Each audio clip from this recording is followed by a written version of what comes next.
पाठ 7 पंडिता रमाबाई सरस्वती। भारतीय राष्ट्रीय कांग्रेस का 5वां अधिवेशन 1889 में मुंबई में आयोजित हुआ था। खचाखच भरे हॉल में देश भर के नेता एकत्र हुए थे। एक सुंदर युवती अधिवेशन को संबोधित करने के लिए उठी। उसकी आंखों में तेज और उसके कांतिमय चेहरे पर प्रतिभा झलक रही थी। हॉल में लाउडस्पीकर न थे।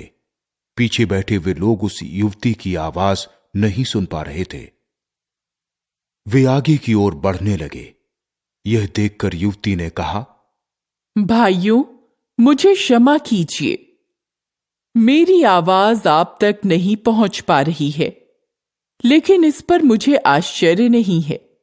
क्या आपने शताब्दियों तक कभी किसी महिला की आवाज सुनने की कोशिश की?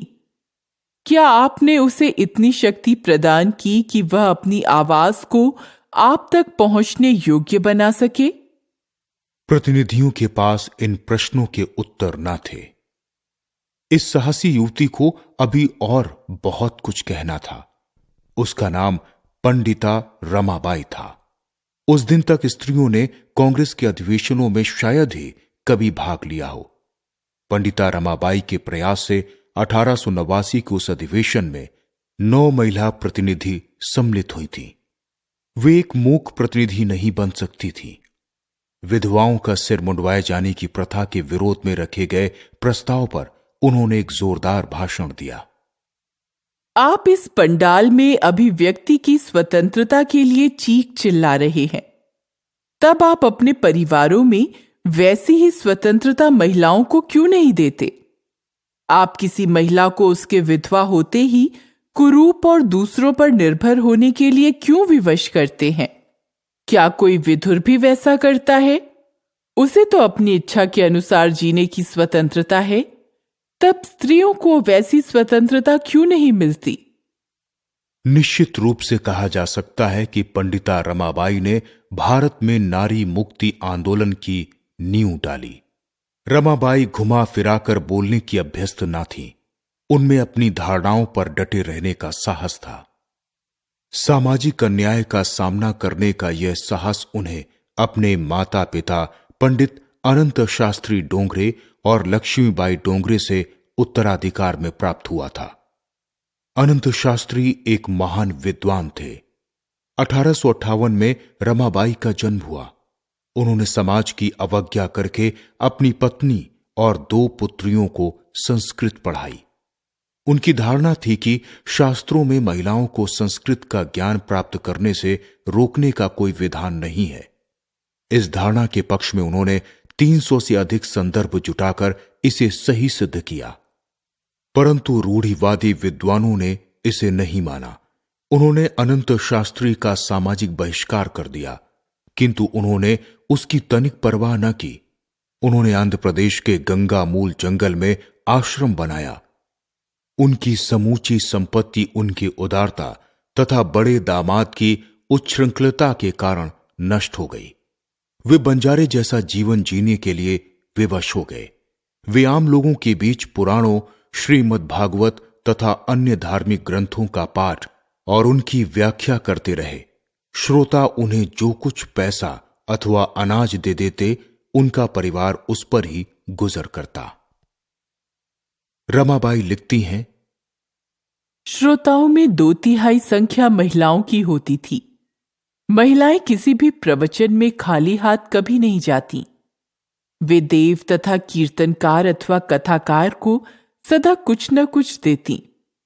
पुरुष केवल घंटी बजाते और नमस्कार करते हैं। इस प्रकार इन मंदिरों का आधा खर्च महिलाओं की उदारता से चलता है।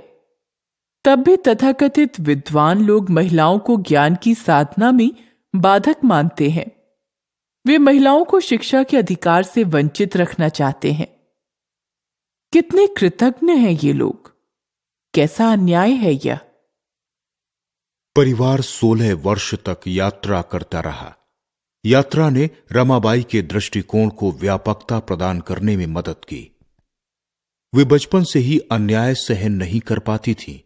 एक दिन उन्होंने 9 वर्ष की एक छोटी सी लड़की को उसके पति के शव के साथ भस्म किए जाने से बचाने की चेष्टा की।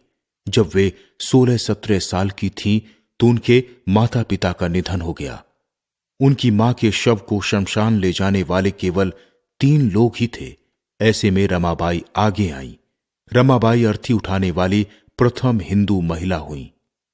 दक्षिण भारत के साथ अनेक दुखद स्मृतियां जुड़ी होने के कारण रमाबाई और उनके भाई श्रीनिवास ने उत्तर भारत में जाने का निर्णय लिया। यात्रा के दौरान वे हरि कथा तथा पुराणों का पाठ करते। लोग उन दोनों की, विशेषतः रमाबाई की, जो संस्कृत के ग्रंथों का मधुर और साफ आवाज में पाठ करती थीं, बहुत प्रशंसा करते। अंततः वे कोलकाता जा पहुंचे। उस समय कोलकाता में ऐसे विद्वान नेता थे जो स्त्री पुरुष समानता में विश्वास करते थे। विदुषी तथा कुशल वक्ता रमाबाई की कथाओं में विद्वान, सामाजिक कार्यकर्ता, सरकारी अधिकारी तथा यूरोपियन अफसर सम्मिलित होने लगे। स्टेट्समैन जैसे अनेक प्रतिष्ठित अखबारों में उनके भाषण प्रकाशित होने लगे। कोलकाता के सीनेट हॉल में भाषण के उपरांत उन्हें पंडिता तथा सरस्वती की उपाधियां दी गईं। तब से लोग उन्हें पंडिता रमाबाई कहने लगे। श्रीनिवास रोग से उबर ना पाए और 8 मई 1880 में उनका देहांत हो गया। अब रमाबाई एकदम अकेली पड़ गईं। वे सिलहट से मेरठ गईं। वहां स्वामी दयानंद सरस्वती से मिली। वे शीघ्र ही कोलकाता लौट गईं, जहां उन्होंने निम्न जाति के विद्वान विपिन बिहारी से विवाह किया।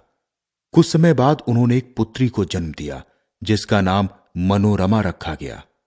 इसी बीच सिलहट के ईसाई मिशनरी ईसा एक एलेन प्राया इनके घर पर आते और ईसाई धर्म के सिद्धांतों पर चर्चा करते।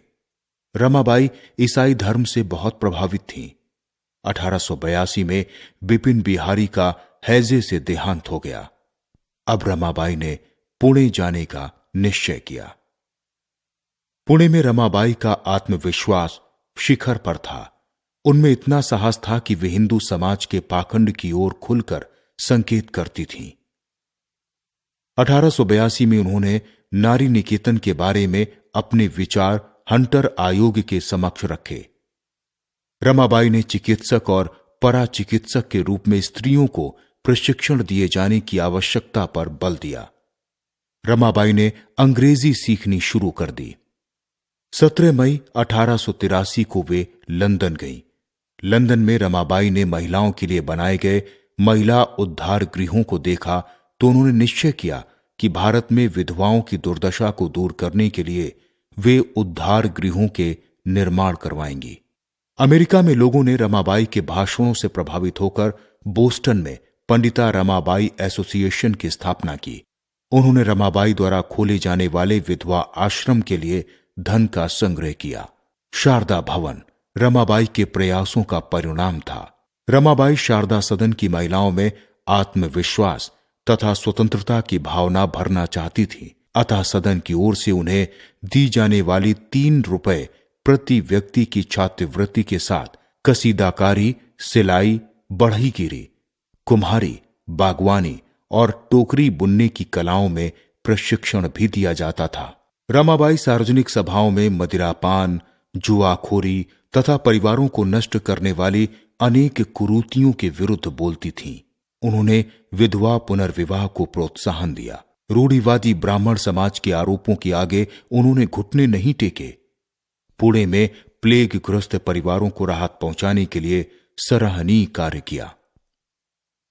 जब पुणे में रूढ़िवादी समाज ने शारदा सदन को बंद करने का भरसक प्रयास किया तो शारदा भवन में कोई भी ऋण तक देने को तैयार न था। रमाबाई पर विषाद छा गया।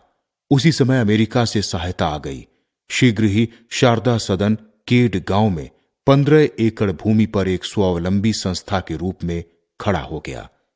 उस पर पक्के मकान, कृषि फार्म, फलों का उद्यान और हथकरघा इकाई आदि स्थापित हो गए।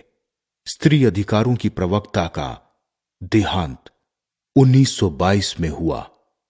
पंडिता रमाबाई भारतीय स्त्रीत्व की सच्ची आत्मा की प्रतीक थीं।